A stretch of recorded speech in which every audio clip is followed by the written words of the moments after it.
থানা পুলিশ।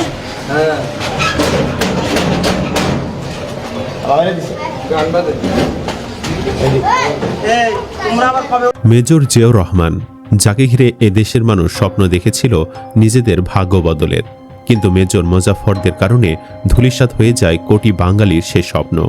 1981 সালে 30 মে মেজর মোজাফফরের নেতৃত্বে শেষ করা হয় জিয়াউর রহমানকে।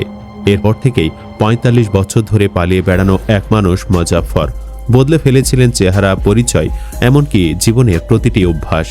সবাইকে ফাঁকি দিলেও শেষ পর্যন্ত একটি ছোট্ট জন্মদাগি ভেঙে দিল তার বহু বছরের ছদ্মবেশ। কিভাবে গোয়েন্দাদের নজরে এলেন মোজাফফর? বনানীর সেই বাসায় কি ঘটেছিল অভিযানের রাতে? আর কিভাবেই বা মুহূর্তে শেষ হয়ে গেল 4 দশকেরও বেশি সময়ের আত্মগোপনের অধ্যায়? পুরো ঘটনাটি জানতে ভিডিওটি 1 সেকেন্ডও না টেনে শেষ পর্যন্ত দেখতে থাকুন।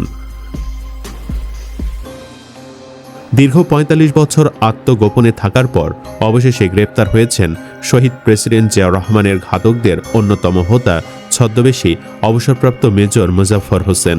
এত বড় অপকর্ম ঘটিয়েও সে 25 বছর ধরে দেশেই অবস্থান করছিল। এমনকি বিএনপি ক্ষমতায় আসার পরেও সে পালিয়ে যায়নি, কারণ মোজাফফর দারুণ এক অভিনব ছদ্মবেশ ধারণ করেছিল, যার ফলে কেউ তাকে চিনতেও বা অনুমান পর্যন্ত করতে পারেনি। কিন্তু কথায় আছে, সব পাপেরই সীমানা প্রাচীর আছে, যে প্রাচীরে আটকে একদিন তাকে থেমে যেতেই হয়। অবশেষে রাজধানীর বনানী DOHS এলাকা থেকে তাকে গ্রেফতার করেছে ঢাকা মেট্রোপলিটন পুলিশের গোয়েন্দা বিভাগের সদস্যরা। পুলিশি কার্যক্রম শেষে কোর্ট মার্শাল সম্পন্নের জন্য মিন্টো রোডের ডিবি কার্যালয় থেকে তাকে সেনাবাহিনীর কাছে হস্তান্তর করা হয়েছে। তবে এই দীর্ঘ সময়ে এই ঘাতক কোথায় ছিলেন তা নিয়ে নানা প্রশ্ন সাধারণ মানুষের মধ্যে। মোজাফফরকে আটকের অভিযানে অংশ নেওয়া গোয়েন্দা সদস্যরা বলছেন, দীর্ঘদিন দেশের বাহিরে থাকার পর মোজাফফর দেশে ফিরে এসে নিজের আসল পরিচয় সম্পূর্ণ মুছে ফেলেন, যাতে কোনোভাবেই তাকে কেউ শনাক্ত করতে না পারেন। এই জন্য মোজাফফর তার পুরনো আত্মীয় স্বজন, বন্ধু বান্ধব সহ অতীতের প্রায় সকল পরিচিত জনের সঙ্গে যোগাযোগ বিচ্ছিন্ন করে দেন। চেহারা, পোশাক, চলাফেরা, হাঁটার ধরন সব বদলে ফেলেন। এক পর্যায়ে রাজনীতি বিমুখ একজন সাধারণ অবসরপ্রাপ্ত কর্মকর্তা হিসেবে সকলের কাছে পরিচয় দিয়ে বনানী DOHS-এ শ্বশুরের বাসায় বসবাস শুরু করেন। গোয়েন্দা সদস্যরা বলেন, আমরা দীর্ঘদিন ধরেই জিয়াউর রহমানের মামলার এই আসামির খোঁজ করছিলাম। আমাদের কাছে তার শারীরিক একটি বৈশিষ্ট্যের তথ্য ছিল যে তার নাকের ঠিক নিচে একটি তিল বা আঁচিল সদৃশ কালো দাগ আছে। জন্মগত দাগ হওয়ায় এটা পরিবর্তন করা সম্ভব নয়। আমরা অনুসন্ধানে সেই চিহ্নকেই সবচেয়ে গুরুত্বপূর্ণ সূত্র হিসেবে ধরে অভিযান চালাচ্ছিলাম। এরই মধ্যে আমরা জানতে পারি মোজাফফরের মেয়ে একটি বেসরকারি টেলিকম কোম্পানিতে চাকরি করেন। তার বাসাতে মোজাফফরের যাতায়াত আছে। এই সূত্র ধরেই আমরা কয়েক মাস ধরে মোজাফফরের মেয়ের কর্মস্থল ও চলাফেরা পর্যবেক্ষণ করে সম্ভাব্য একটি বাসার অবস্থান শনাক্ত করি। এরপর ওই বাসায় গোপনে নজরদারি চালিয়ে নিশ্চিত হওয়ার চেষ্টা করি সেখানে সত্যি মোজাফফর বসবাস করছে কিনা। এরই সূত্র ধরে মঙ্গলবার রাত 10টার দিকে বনানী DOHS-এর ওই বাসায় নিজেদের টেলিকম প্রতিষ্ঠানের কর্মী পরিচয় দিয়ে আমাদের ডিবি পুলিশের একটি দল মোজাফফরের মেয়ের সঙ্গে দেখা করতে চায় বলে দরজায় কড়া নাড়ে। ঠিক সে সময়ই বাসার ভেতর থেকে এক বয়োবৃদ্ধ ব্যক্তি বেরিয়ে এসে আমাদের কাছে জানতে চান, এত রাতে অফিসের লোকজন বাসায় কেন, কি প্রয়োজন? তখন পরিচয় জানতে আসা ওই বৃদ্ধ লোকের নাকের নিচের জন্মদাগ দেখে প্রথমেই আমরা ধারণা করি তিনি মোজাফফর।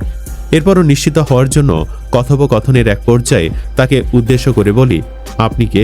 আমরা তো আপনাকে চিনি না, আমরা তো আগেও এখানে এসেছি, আপনাকে তো দেখিনি। এমন প্রশ্নের জবাবে বৃদ্ধ লোকটি বেশ গুরু গম্ভীরভাবে আমাদেরকে বলেন, আমি মোজাফফর, আমি ওর বাবা। তখন আমরা নিশ্চিত হই যাকে আমরা দীর্ঘদিন ধরে খোঁজ করছি এই সেই মোজাফফর আমাদের সামনে দাঁড়িয়ে রয়েছে। এর পরক্ষণে আমরা আমাদের পরিচয় দিলে মুখের পুরো মানচিত্রই বদলে যায় মোজাফফরের। আমাদের হাত থেকে পালানো বা মিথ্যা বলা কোনোটি আর সম্ভব ছিল না।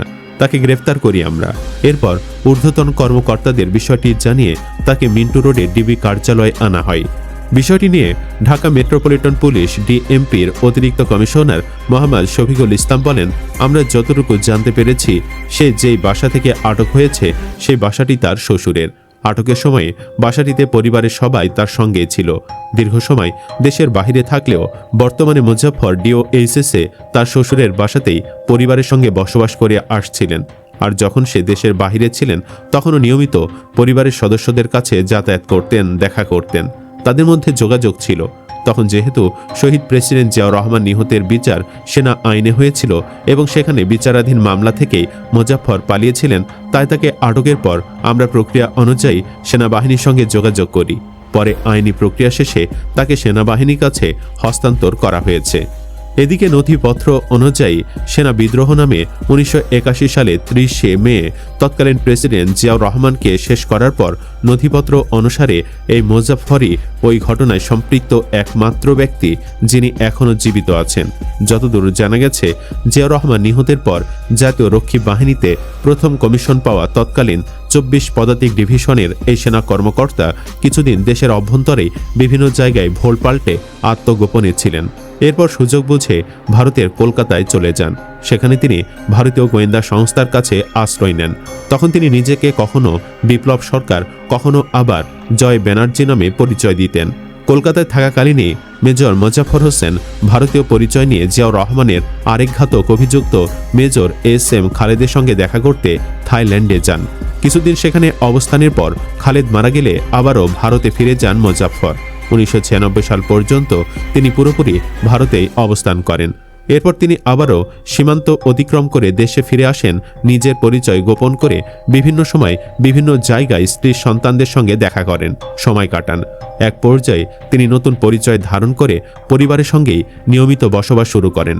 উল্লেখ্য, 1981 সালের 29শে মে বিএনপির প্রতিষ্ঠাতা জিয়াউর রহমান 2 দিনের সফরে চট্টগ্রামে গিয়েছিলেন। নেতাকর্মীদের সঙ্গে ধারাবাহিক বৈঠকের পর ওই দিন মধ্যরাতে তিনি ঘুমাতে যান। পরদিন 30শে মে ভোরে চট্টগ্রাম সার্কিট হাউসে একদল বিপদগামী সেনা কর্মকর্তা প্রেসিডেন্ট জিয়াউর রহমানকে শহীদ করে। এই মিশনের অন্যতম পরিকল্পনাকারী এবং সরাসরি অংশ নেওয়া তৎকালীন সেনা কর্মকর্তাদের মধ্যে মুজাফফর একজন। অভিযোগ আছে, মুজাফফরই প্রথম জিয়াউর রহমানকে শনাক্ত করেন এবং তাকে লক্ষ্য করে সরাসরি গুলি চালান। জিয়া নিহতের পর বিদ্রোহের অভিযোগে সামরিক আদালতে 18 সেনা কর্মকর্তার বিচার হয়। তাদের মধ্যে 13 জনের মৃত্যুদণ্ড এবং অন্যদের বিভিন্ন মেয়াদে কারাদণ্ড হয়।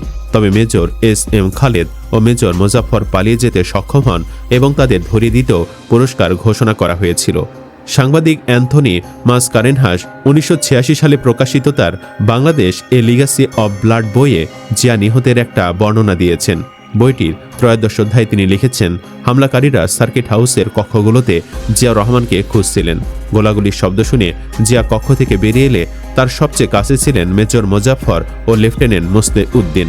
তো বন্ধুরা, দীর্ঘ 4 দশকেরও বেশি সময় পর এই গ্রেফতার নতুন করে আলোচনা তৈরি করেছে। তদন্ত ও আইনি প্রক্রিয়ায় সামনে আসবে আরও গুরুত্বপূর্ণ তথ্য, এমনটাই মনে করছেন সংশ্লিষ্টরা। তবে শেষ পর্যন্ত কি সিদ্ধান্ত হবে তা নির্ধারণ করবে আদালত ও আইনগত প্রক্রিয়া। তবে বেশিরভাগ মানুষের দাবি মুজাফফরের ফাঁসি। এই ঘটনাটি নিয়ে আপনার মতামত কি? আপনিও কি চান মুজাফফরের যেন ফাঁসি হয়? নিচে কমেন্ট করে জানান। ভিডিওটি তথ্যবহুল মনে হলে একটি লাইক দিন, বন্ধুদের সঙ্গে শেয়ার করুন এবং দেশের গুরুত্বপূর্ণ খবর সবার আগে পেতে আমাদের চ্যানেলটি সাবস্ক্রাইব করে পাশে থাকা বেল আইকনটি অন করে রাখুন। ধন্যবাদ, সবাই ভালো থাকুন।